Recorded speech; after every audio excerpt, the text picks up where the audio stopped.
Sir, ಬೆಳೆ ವಿಮೆ ವಿಷಯವಾಗಿ ಮಾನ್ಯ ಕೃಷಿ ಸಚಿವರ ಪ್ರಧಾನಮಂತ್ರಿ ಫಸಲ್ ಬಿಮಾ ಯೋಜನೆ ಬಗ್ಗೆ ಗಮನವನ್ನು ಸೆಳೆಯುತ್ತೆ.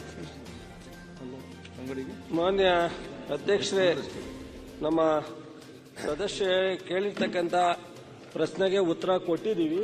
ಅವ್ರಿಗೇನಾದ್ರು ಅದು ಸರಿ ಇಲ್ಲ ಅಂದ್ರೆ ಮತ್ತೆ ಏನಾದ್ರು ಕ್ಲಾರಿಫಿಕೇಶನ್ ಕೇಳಿದ್ರೆ ಹೇಳ್ತೀವಿ. ಏನ್ ಸರ್, ಪ್ರಧಾನಮಂತ್ರಿ ಫಸಲ್ ಬಿಮಾ ಯೋಜನೆ ಕೇಂದ್ರ ಸರ್ಕಾರ 50%, ರಾಜ್ಯ ಸರ್ಕಾರ 50% ಜಾರಿ ಮಾಡ್ರಿ. ಆದ್ರೆ ರೈತರಿಗೆ ಬೆಳೆ ವಿಮೆ ಪರಿಹಾರ ಮುಟ್ತಾ ಇಲ್ಲ. ಅದ್ರ ಸಲುವಾಗಿ ಕೆಲವು ಜಿಲ್ಲೆಗೆ ಬಂದಿದೆ, ಕೆಲವು ಜಿಲ್ಲೆಗೆ ಬಂದಿಲ್ಲ ಅಂತಾರ. ತಾವು ಮೊನ್ನೆ ತಮ್ಮ ಅಧ್ಯಕ್ಷತೆಯೊಳಗೆ ಒಂದು ಸಭೆ ಮಾಡಿದ್ವಿ. 80-110 ತಾವು ಒಂದು ಅಲ್ಪತವನ್ನು ತಂದಿರಿ ಸರ್. ಇನ್ನು ಕೇಂದ್ರ ಸರ್ಕಾರದ ಗೈಡ್ಲೈನ್ಸ್ ಕೆಲವು ಬದಲಿ ಮಾಡಿದ್ರೆ ರೈತರಿಗೆ ಬೆಳೆ ಪರಿಹಾರ ಹೋಗ್ಲಿಕ್ಕೆ ಸಾಧ್ಯ ಸರ್. ಇಲ್ಲಿಗೆ ಬೆಳೆ ವಿಮೆ ಪರಿಹಾರ ಮುಟ್ಟಂಗೇ ಇಲ್ಲ. ಅದಕ್ಕೆ ವಿಶೇಷವಾದಂತಹ ಒಂದು ಗಮನ ಮಾಡಿ ಅದಕ್ಕೊಂದು ಕೇಂದ್ರ ಸರ್ಕಾರ ಜೊತೆ ತಾವೊಂದು ಕಾಯ್ದೆ ಬದಲಿ ಮಾಡಕ್ಕೆ ಏನೋ ಒಂದು ಪ್ರಸ್ತಾವನೆ ಕಳಿಸ್ಕೊಡ್ಬೇಕಂತ ತಮ್ಮಲ್ಲಿ ವಿನಂತಿ ಮಾಡ್ತೀವಿ. ಮಾನ್ಯ ಅಧ್ಯಕ್ಷ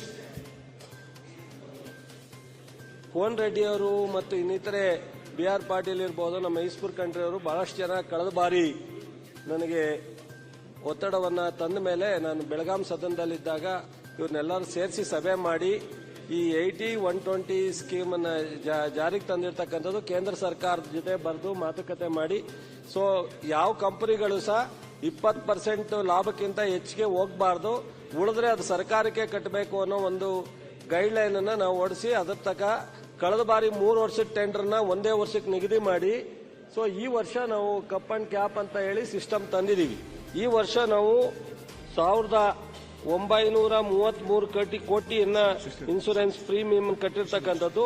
ನಾವು ಇಲ್ಲಿವರೆಗೆ ವಿತರಣೆ ಆಗಿರ್ತಕ್ಕಂಥದ್ದು 1970 ಕೋಟಿಯನ್ನ ಪ್ರೀಮಿಯಂನ ವಿತರಣೆ ಆಗಿದೆ. ಇನ್ನೂ 100-150 ಕೋಟಿ ಪ್ರೀಮಿಯಂ ನಾವು ದುಡ್ಡನ್ನ ಕೊಡೋದಿದೆ.